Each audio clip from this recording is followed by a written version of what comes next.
Welcome to the third chapter of the Designing a Store for Conversion course. I hope you're learning many new interesting things, and we're not done yet, not even close. In this section of the course, we will learn more about dark patterns, which include persuasive techniques to entice your customer base to shop with you. By the end of this chapter, you will be able to decipher ethical practices to get your customers to check out. The pressure to increase conversion rates on e-commerce websites is relentless. Techniques such as reducing cognitive load are ultimately beneficial to your customers, and they rarely have negative consequences. However, other techniques are more dangerous and can cause more harm than good. They're referred to as dark patterns, attempting to persuade your customers to buy using psychology. Some examples are hidden costs. You get to the last step of the checkout only to discover some unexpected charges have appeared. Examples are delivery charges, taxes, and other charges. There's also bait and switch. You set out to do one thing, but a different undesirable thing happens instead. And confirm shaming, the act of guilting the user into opting into something. The option to decline is worded in such a way as to shame the user into compliance.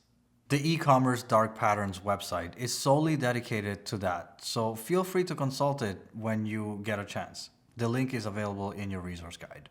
If you recall, in our first chapter, I mentioned our fear of scarcity and our fear of losing something. This aspect of our psychological makeup is always leveraged by many e-commerce websites to drive conversions. By emphasizing limited stock, high demand, or limited time offers, you can persuade your customer base to make snap purchases that are often ill-considered. Perception of value is another behavioral driver. By simply establishing a price in their mind and then undercutting that price, you can make them believe that a product provides good value. This technique is frequently used on infomercials. The advertising will suggest a price for the product and then announce that it's been heavily discounted as long as the viewer acts now. They often add additional items to the purchase to make it feel more valuable. Of course, in truth, the initial price was always artificially high. The problem with these dark patterns is twofold. Users are increasingly becoming aware of their use and strongly resent the feeling of being manipulated. These are factors that can undermine long-term sales, as people do not return or worse, share negative reviews online. A site can quickly get a reputation for being manipulative once users start complaining via social networks. Review websites such as Trustpilot leave little room for manipulation in today's competitive marketplace. Any verified consumer with a buying or service experience can write a review on Trustpilot. Any business that invites its consumers to share reviews about their experiences can do it for free. It is a great way to keep the conversation open between the customer base and the brand. I can't tell you how many times I had a lead turn into a customer because of the reviews that other customers had left about our service. This is some of the biggest pieces of social proof you can have for your brand, so there should always be a concentrated effort into gathering reviews on a regular basis. Google reviews can also be a great asset similar to Trustpilot. Having Google reviews helps with ranking and revenue, as Google reviews also increase trust and credibility.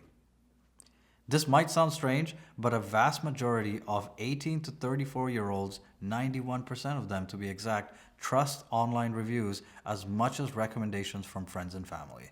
That is true as long as the review meets certain criteria like authenticity, being in the right industry, and having multiple reviews of the same site.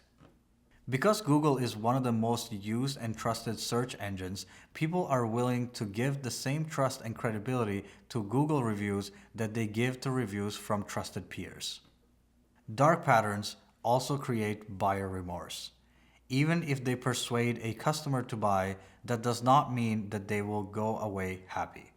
The chances are that they will regret their purchase at a later date. Not only can this lead to a negative review, but it can also have a more immediate financial impact on the business. The more you work with clients, the more you are likely to have a negative review. It's just a statistical probability according to how many people you work with. The difference is in how you deal with it. I've had clients who unfortunately had negative reviews, and what I recommend after many years of fielding my own is to follow these top 3 tips. These top tips are easy. You have to answer your customer quickly, honestly, and thoughtfully. If someone is upset enough to leave a negative review, they usually do it pretty soon after the negative experience takes place. and they're going to expect a fairly swift response back. All feedback is critical, and even more so if it's negative. This feedback will then give an understanding of some of the not so smooth aspects and pain points customers are experiencing throughout the everyday interactions with your brand. Transparency also goes a long way. Most negative reviewers and customers in general prefer an honest response to a genuine mistake with an understanding that their complaint is addressed in a fair and heartfelt manner. However, this doesn't mean that we can't attempt to persuade our users to purchase. There are ways to align your tactics with the need and expectations of your audience in ethical ways, which we will cover next. See you there.